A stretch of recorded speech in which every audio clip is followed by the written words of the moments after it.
Mr. Secretary, sadly, American media of the left have become a propaganda arm of Hamas terrorists. Sickening proof is the front page of the New York Times 10 days ago, May 28th, picturing 64 dead children of Gaza and Israel, ignoring total Hamas responsibility. But for the 4,500 rocket attacks by Hamas war criminals of Iranian missiles targeting Israeli families, no child would be dead. But for Hamas using children as human shields, no child would be dead. The photo display is a disgusting smear of Israel and the people of Israel. What is your view of the American media coverage? What can the State Department do to provide for the truth of unprovoked rocket attacks on families by Hamas with Iranian rockets? Thank you. I guess the first thing I'd say is that in my position, the one thing I don't do is politics. I'll focus on the policy, and so I'll leave it to others to do the politics. Second, to the point that you've made about Hamas, it would be unacceptable for any country to have rockets rain down on it, indiscriminately targeting civilians, and not do something about it. And as you know, we strongly supported Israel's right to defend itself, to defend its people against these indiscriminate rocket attacks. As a democracy, Israel also has an extra burden to do everything it possibly can to avoid civilian casualties. And I have to tell you, I think we're all, and irrespective of politics, we also can't lose sight of the fact that lives were lost on both sides in this most recent conflict, Hey, Mr. Secretary, respectfully, this would have not occurred if there hadn't been rocket attacks. This was not just an incidental occurrence. The rocket attacks were the sole cause of the death of these children, and it's not politics. As a former journalist myself, I'm just shocked that we would have American media be so complicit in promoting a false narrative that Hamas is not totally responsible.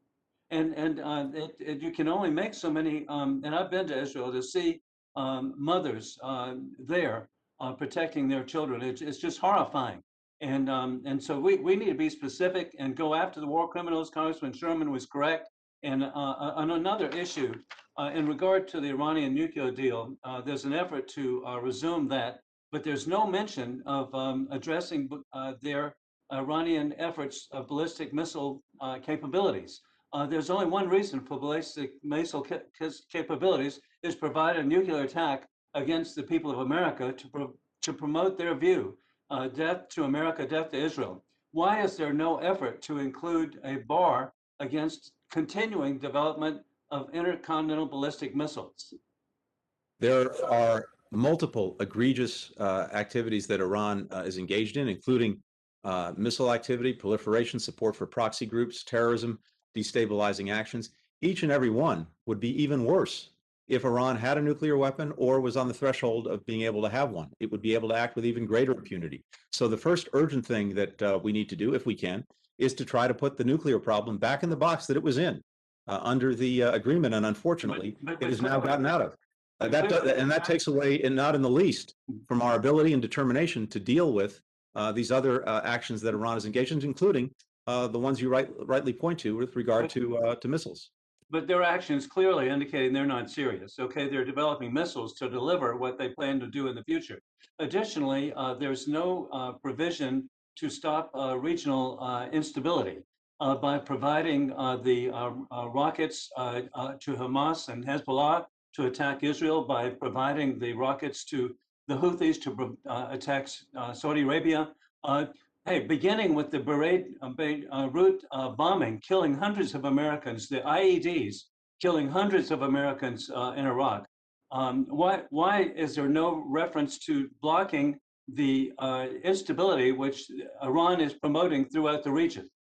Congressman, there are constant references to it, and not only references, efforts and actions taken to stop it, curb it, deal with it. But at the same time, We have a nuclear program that was in a box that is now escaping from the box. Each and every single one of those activities is going to be even worse if Iran has a nuclear weapon or has the ability to produce one on very short order. So none of these things are not inconsistent. We are working both to deal with the nuclear program and to combat Iran's other actions in these other areas. We're committed to doing both. But Mr. Secretary, they're acting in good faith. Thank you, Mr. Chairman.